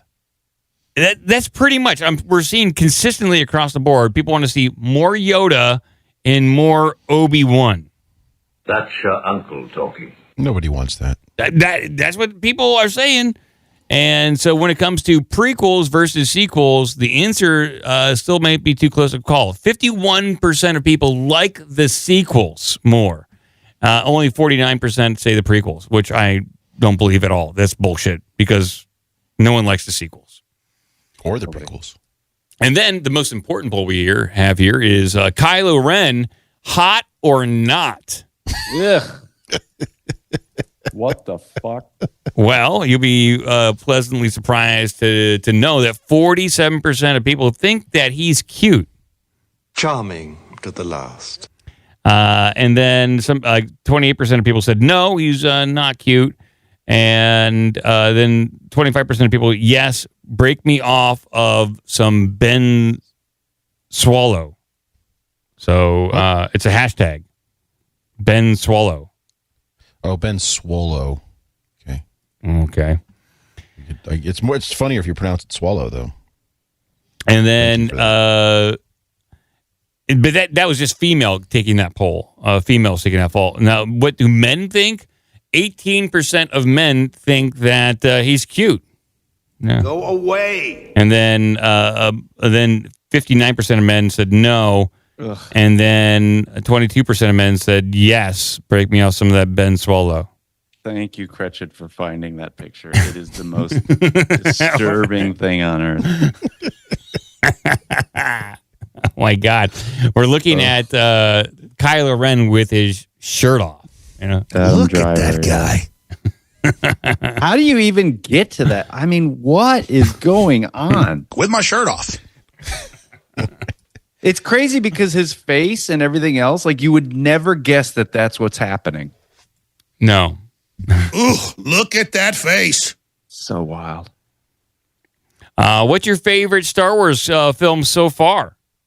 Well, 16% of people said Episode 1, The Phantom Menace. Wow, that's really bad. And then another 16% of people said The Empire Strikes Back. So it's a race because you had to choose out of all the films. It's either Empire Strikes Back or The Phantom Menace. Those are the top two Star Wars films. I think I could see there's like 38 films in here. I could see the argument for Phantom Menace, but the problem is, and actually we're going to go see that today because the Alamo Drafthouse is showing it for May the 4th. Wow. So we're going to go see it. And the only thing that is just kind of the sword of Damocles here is knowing that Jar Jar Binks is going to be in there quoting Stephanie from Full House. What are you talking about? Jar Jar is the key to all this. Jar Jar is the key to all of this. Everything we're experiencing. So bad. Where does this is The Force Awakens? Only 7% of people like that. The Last Jedi ranks 9%. Rogue One is at the bottom at 7%, which I would place Rogue One much higher on this list. I just noticed something. Badass. There's a film. Well, there's multiple films. There's one of the canon films missing. Which one? Count the numbers. Go in. 1, 2, 3, 4, 5, 6, 7, 8, 9. So, wait a second. Where's episode 9? Yeah. Where's episode 9? It's so I don't bad think they it won't makes even it on the mention list because it is absolutely the worst. Wow, you're right. On So Earth. The Last Jedi, which is number 8, the one that's very controversial with Luke, that makes the list, but not the last one by J.J. Abrams. Yeah, it was what? Episode 9 was Electric Boogaloo. What the hell was that one even called? The Last Jedi? Uncle Steve's Christmas Adventure? No, it wasn't The Last Jedi. It was the... What the hell was it? What was it called? Star Wars... Star Wars movie The very 9. pants I was trying to return, I think. The Star Wars the 9 movie. The Rise of Skywalker. Oh, God. I forgot. I completely forgot. Remember that one? No. No moon. By the way, for anybody who is interested in seeing the first 3, the prequels, episode 1, 2, and 3, turned into a very watchable one movie, about 2 hours long. Mm-hmm. It's called Star Wars Turn to the Dark Side. if you put episode 3.1 in there, that should get you. I have it on my Dropbox if people want to reach out to me privately. It is. They took all 3 of them and just took out all the garbage and put them all as one movie. And so it's like 15 minutes highly watchable. No, it's like 2.5 hours. Yeah. You said they took out all the garbage. Well, it's pretty much okay. So it's pretty much of the prequels. It's mostly the last one, like episode 3, and some of episode 2. Nothing from episode 1. Oh, really? Yeah, it's basically the end of episode 1. Yeah. So, and then for people watching, Cretchet I sent him a picture of our puppies. Oh, nice. Those are on screen. Your puppies are on screen. Those are your puppies? Yeah. How old are we they? named them Dana and Zool, about 3 months old. Did you really? Yeah, it's Dana and Zool. I like that. You a Paris in flames? So it's 2 hours and 50 minutes. I just checked for that Star Wars. Are they tearing up anything in your apartment yet? Believe it or not, the worst thing they are is not housebroken. They have been very measured. I mean, they did try to chew up like USB cords and stuff, but they're pretty good about I'm surprised because my first dog, when he was a puppy, he electrocuted himself chewing the cable from a lamp to the wall. Oh, yeah. You know what I mean? He stopped chewing cords after that, which was good, but if he had 9 lives, he just spent them all. A lot of that kind of stuff. Shoes, ate a lot of shoes. He ate a couch one time. Couch? The whole thing? We got back from a vacation and he was being house sat and the couch had been turned inside out. So. Oh my God. But yeah, so far so good. We got him on Monday. A lot of fun. And you guys got a puppy a couple years ago. And it's been a lot of work. A lot of work. It's a lot of work. You forget how much work it is. It is. It's a lot of work. And are they waking you up in the middle of the night? So far, they're pretty. I mean, honest to goodness, like they're 2 sisters from the same litter. So that's probably helpful. It's been so helpful because they sleep on each other and they they comfort each other. But they're super territorial. Like they're our little velociraptors. You know, they won't let it. What kind of dog? Adam Driver picture is even worse. So what kind of dog are they? There's some pit mix of pit mix. We think they're pit mix. Oh, Joe. Are they biting kids yet, or is that coming later? You know, I had 2 pit mixes before they didn't bite anybody. Mm-hmm. What kind of dog is that? You said, what kind of dog is that? I say it's a Sheen dog. What other kind of dog would it be? It might be Sheen dogs. They're Sheen dogs? I think that they are Sheen dogs. Oh, and not to step too much on Cretchet's dick, but I failed to mention that I saw Jimmy Dore and his wife on Sunday. They were doing a comedy show here. I was hoping it was like that group that he does where he brings them all up on stage. Yeah, he does like a panel, Jimmy Dore show. Yeah. But he's just doing comedy? comedy? It was just him doing stand-up, which I would say, like, if it's just him doing stand-up, stay home, because it's essentially every rant he goes on the show. Yeah. He just does on stage. I kind of picked up on that. I've seen little tidbits here and there. I'd rather see his live show with like Kurt Metzger and some other people. That'd be fun. Sam Tripoli. That would be awesome. Yeah. Anyhow. Well, Cretchen, you got another story for us over there? Yeah, lots of stories here. Oh, man. Cretchen's crevice is overflowing with stories. I'm going to make sure I don't have any more Star Wars. Yeah, double check that. We want to leave any droid unturned. No, but I'm going to pivot slightly. Did we mention Chewbacca and how we are all looking forward to the 27 episode Chewbacca series? That's we're all waiting for that. So here is a related or a Chewbacca related story. We're going to go to Bigfoot. Okay, you know what? I can see that.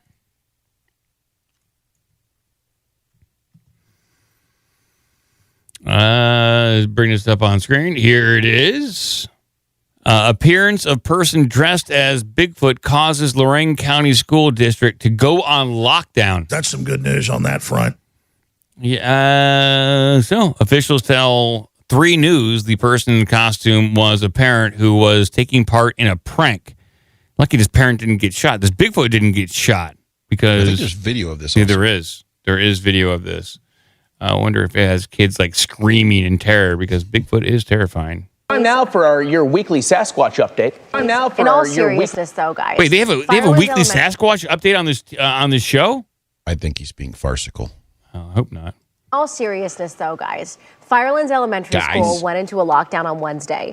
And according to school officials, an unannounced visitor came to the campus dressed in costume. The video was posted to Facebook showing someone who appears to be wearing a Bigfoot costume running past classroom windows. A letter was sent to parents saying in part, quote, "While some people may make light of the situation, the fact remains that we cannot waver from the side of safety.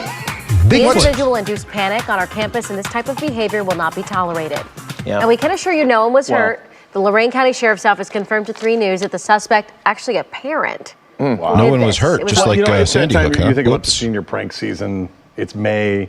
Everybody's ready to get out of school. They do these things. The seniors do these things. I do not recommend that because we did that in high school and we got in some trouble for it. So You really can't. Don't do those You can't, things. guys. Yeah, I know it seems too funny, much. but the parent was even pulled over at a traffic stop. Oh, that's unfortunate and embarrassing. Because but I would like you to don't see that monkeys driving body footage, cars that very body often. camera footage. I would agree. How about this? Can I give this advice to the parent? Be an adult, okay? Please. The kids are crazy enough. Be an adult. I will say, Shut up. Totally good point, Nick. And I will say this: no one was hurt physically, maybe, but a lot of kids might have been hurt emotionally by seeing that fake Yeti run past their window. Think about that.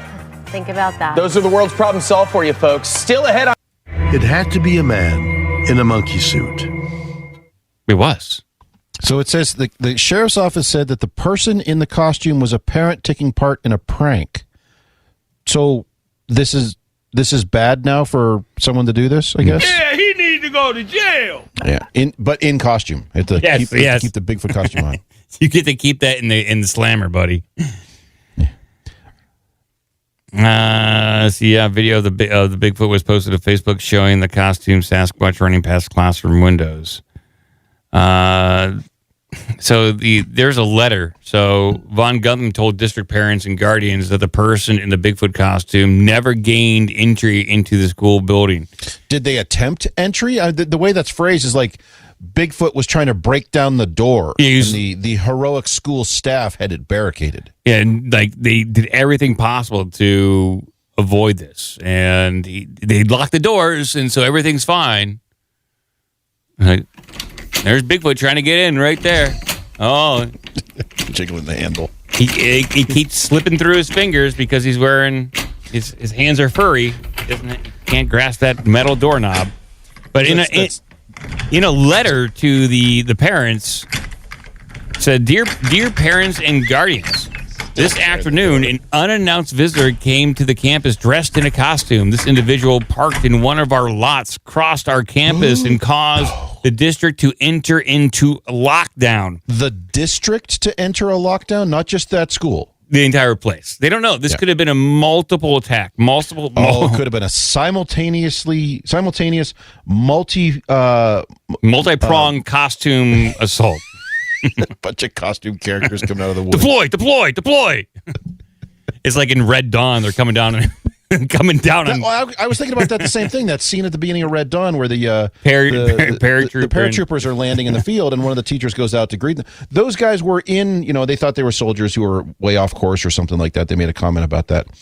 That's slightly more vaguely threatening because they're carrying weapons. Here you clearly have a mass murderer dressed as Bigfoot who was going to come in and strangle all the kids, because clearly that's what was going to happen. Yeah, exactly. What is that? During this time, some students at our elementary school were outside and had to move quickly inside to safety. The school day was negatively impacted, and although lockdown drills are practiced regularly, the situation caused understandable concern and disruption. At no point did this individual gain entry into our buildings, as we played the audio here. While some people may take light of the situation, the fact remains that we cannot waver from the side of safety. Our staff responded promptly, and the SRO at the Tri-Faculties quick response led him to the suspect. SRO is a school resource officer. That's the cop at the school. Oh, really? Okay. Yeah. Which it said led him to the suspect off campus on Vermilion Road. So they found this guy. This individual induced panic on our campus, and this type of behavior will not be tolerated. I just shot him twice and rolled him into a ditch. So what happened to the person in the Bigfoot costume? 3 News reached out to the Lorain County Sheriff's Office and were told that a person in a costume was a parent who was taking part in a prank. The parent was pulled over as part of a traffic stop. Or did they pull him over for dressing up as Bigfoot? You know, there was like, hey, your blinker's out. Hey, Bigfoot, where's your registration? Yeah, and then they could be arrested because of, like, this doesn't look like you on the ID. Yeah, well, maybe they're profiling this guy. You pull over every Yeti you see, huh? Species profiling. The parent was pulled over as part of a traffic stop. Fireland School Resource Officer is completing a report, which will be sent out to the Oberlin Prosecutor's Office for review. No charges have been filed at this time. Oh, they should throw the book at this person. Mm-hmm. Unless they go to jail wearing the Bigfoot costume. Yes, then reduce sentence. So, looking for it here in the chat. Temperate Strife said, so they go into lockdown because of a parent dressed like Bigfoot, but yet these are the same schools that openly host Drag Queen Story Hour. So, I think there's a bit of a maybe they need some reflection on what they're focusing on. Yeah, they do have some unique priorities at these schools. Mm-hmm. So here's a question. What if a parent had showed up as a drag queen and was dancing around out there? Would they have the same response? Drag Queen Bigfoot. Dragfoot? Dragfoot. Or Big Queen. Big Queen. Yeah, it's a different meaning to that one. Yeah. Well, interesting story, and it's unfortunate. These parents are just trying to have a little laugh, try to bring some fun and interesting stuff into these kids' lives. Their dull, depressing lives at school, and they can't do it. Filled with lockdowns and gender studies. Yep. All right, Cratchit, one last story. Here we go. I got it.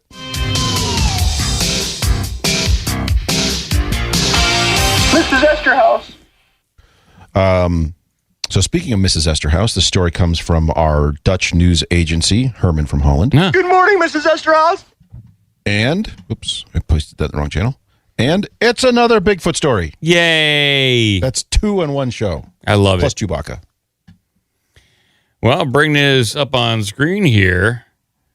Nebraska Bigfoot Conference in Grand Island draws in hundreds of Sasquatch enthusiasts. Oh, really? And there is a local news story of this. Now, if I remember correctly, Nebraska or maybe Oklahoma, they do issue Bigfoot hunting license. Yes, it was Oklahoma that in the northeast part of the state are issuing Bigfoot hunting licenses, and there's a bunch of businesses that are kind of Bigfoot themed in that area. Oh, okay. Well, that's some good news on that front. Well, we'll play this here. It's a creature that goes by many names, but you probably know it. It's a creature that goes by many names. I'm Alex Whitney, your neighborhood reporter, stepping out of my neighborhood and heading to Grand Island today, where hundreds of enthusiasts and researchers are gathering for the 2024 Bigfoot Conference. It's so exciting, and even when I walk out here... Hold on a second. They're playing it out of just the left ear. I got to turn this to mono, because these newsrooms do not know how to properly mix their audio. So I got to turn it to mono for them. I'll do it right now. I don't care. I'll do it. Done. And I see all those Screw people. your stereo. I cannot believe it. I can't. Harriet McFeely is a bit of a celebrity in the Bigfoot community. Known affectionately as the Bigfoot Lady, she is the founder and curator of the Crossroads of America Bigfoot Museum and Research Center. Bigfoot. In the beginning, people called me the Bigfoot Lady. That was not a compliment. It was, she's the crazy Bigfoot lady. And I said to myself, I don't give a rip. I don't. Because if I was so tender-hearted, I would have never made it. Harriet's passion for Sasquatch has helped transform central Nebraska into a mecca for Bigfoot enthusiasts. Her museum in Hastings, which first opened in 2018, now boasts 3 buildings full of exhibits, and her annual Nebraska Bigfoot Conference has grown from a small event to a weekend full of activities and seminars about everything Bigfoot. Convention. So they emit light out of their eyes. How's that possible? I have no idea. Pacific Northwest is what everyone always thinks where Sasquatch lives, but they're all along the eastern seaboard, throughout the deep south. And in Nebraska, my guess would be anywhere that's heavily wooded. Jim Myers was one of around a dozen Bigfoot researchers who presented at this year's conference. Myers has spent decades hunting for signs of Sasquatch and says that he has had his own close encounters with the creature and says those experiences have shown him that Bigfoots are much more human than we might think. So I think some of them are very curious by nature, some are maybe more aggressive or less aggressive, but we see their personality based on how they interrelate with us. They have a language just like we do. I've heard them speak. It wasn't just Sasquatch pulling people's attention at this year's conference. Some presenters shared their research into possible connections between aliens and Bigfoot, and one vendor was showing off his own legendary creature, the preserved body of the vampire chicken Count Cluckula. He used to kill a bunch of cattle back in the 1940s until they staked him. If you pull that stake out, he'll actually come back to life. That's why our insurance company makes us keep a vampire killing kit just in case. Well, the presenters and many of the Bigfoot fans have different ideas about where Bigfoot resides or whether it's more great ape or human. You won't find any skeptics here. What you will find, though, is a family of enthusiasts from across the country who all share a love of Bigfoot. No way. The people here, it's like, I love it because it's like a giant family reunion every year. We made this one up. It just gets bigger. In Grand Island, Alex Whitney, your neighborhood reporter. It never happened. Losers. I would go. I like these conventions. I'm poking fun, but I love that kind of stuff. I would go. It's a giant pedo command base. It probably is. That whole place is a giant pedo command base. Like this is a pervert convention. AJ's always good for a drop. He's always fun.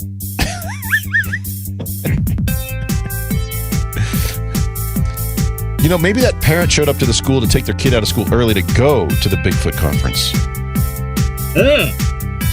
That makes sense. They're like, yeah, I'm here to pick up my kid who's also dressed as Bigfoot It's today. a field trip. Get to learn about the natural world. Well, thanks everyone for hanging out. We'll be back on Wednesday, most likely. And until then, go to obdmpod.com or ourbigdumbmouth.com and join us on the Tweeters or Instagram and all that stuff. I did have some listener sent in a bunch of sound drops. I'll get to that, sound drop recommendations. I'll get to those on Wednesday.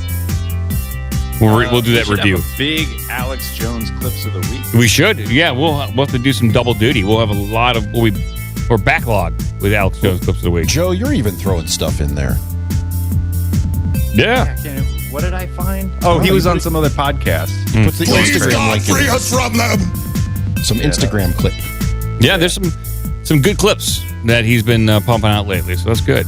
He was talking about the king or whatever being related to Count Dracula on a podcast. It was hilarious. He's funny. He has gray skin. Yeah, the king might, yeah. At this point. Oh, boy, yeah. A lot of things going on out there, and that's it. I think we touched on it all. May the 4th be with everyone. Are you going to watch Star Wars tonight, Gretchen? Good God, no. Tom Papper. That's Tom Papper.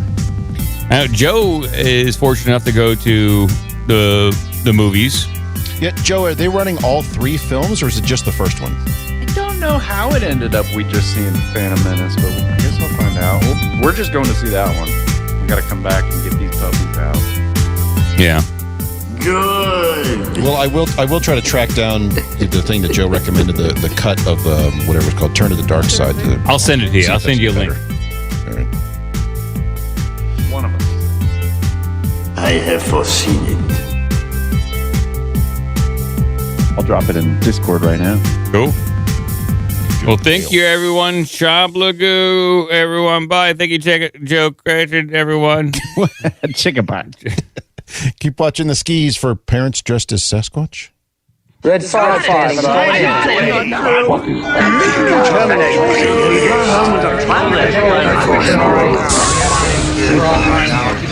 Locked down. How are you? Large leak, very dangerous.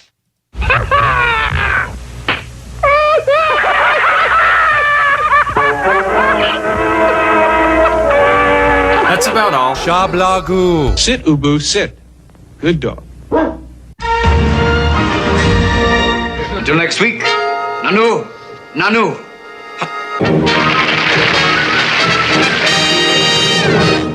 Can I call you Joby Wan Kenobi?